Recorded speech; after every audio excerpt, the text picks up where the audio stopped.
Bonjour, bienvenue dans notre émission. Le titre c'est Une femme selon le cœur de Dieu ouvre son cœur et sa maison.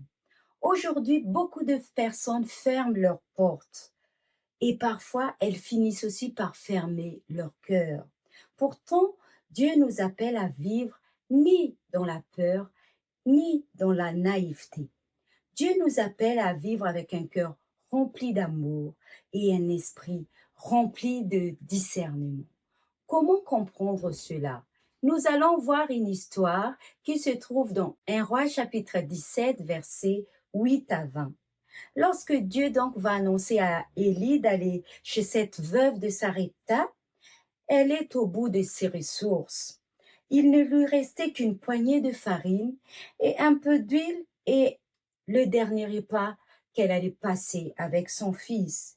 Mais le prophète est arrivé, lui a demandé de lui donner ce pain. Il faut savoir que cette veuve de Sarepta n'ouvre pas sa porte à n'importe qui. Elle ouvre sa porte à Élie, un homme envoyé par Dieu. À partir de ces jours, donc, la farine ne manque plus, l'huile ne s'épuise plus.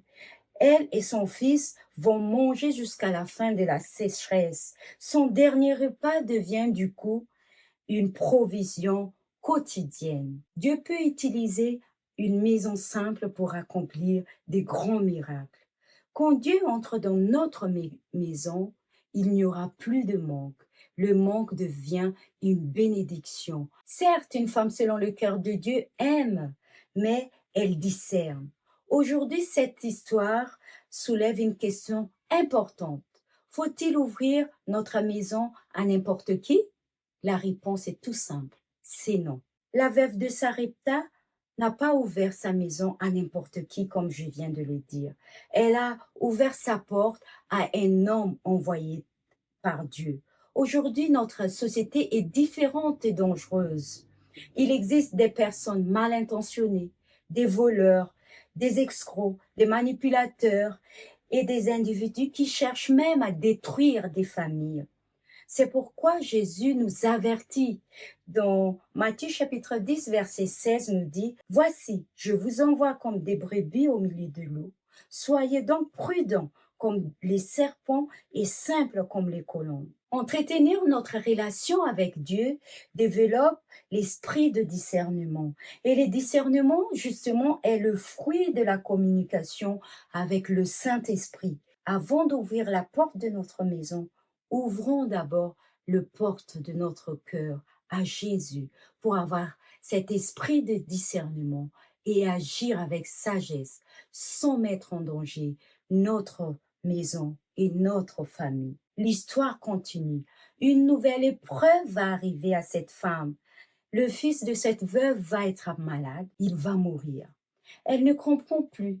Et là, le prophète Élie arrive et il va prier et Dieu va agir. Son fils va ressusciter et le miracle de la farine avait nourri son corps.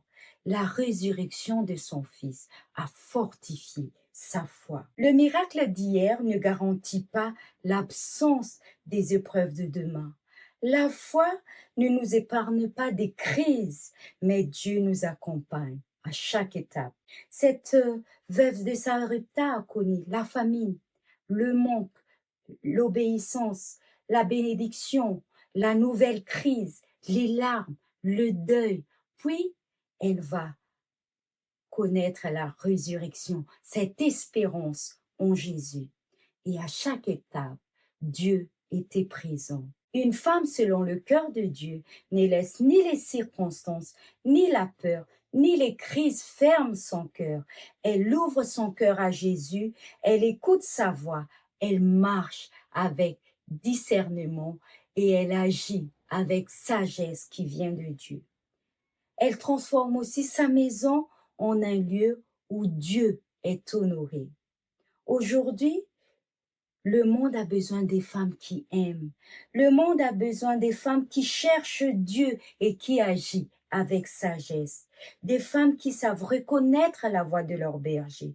Car une femme selon le cœur de Dieu ouvre son cœur à Jésus avant d'ouvrir son cœur aux autres. N'oublie pas, Une femme selon le cœur de Dieu ouvre son cœur et sa maison.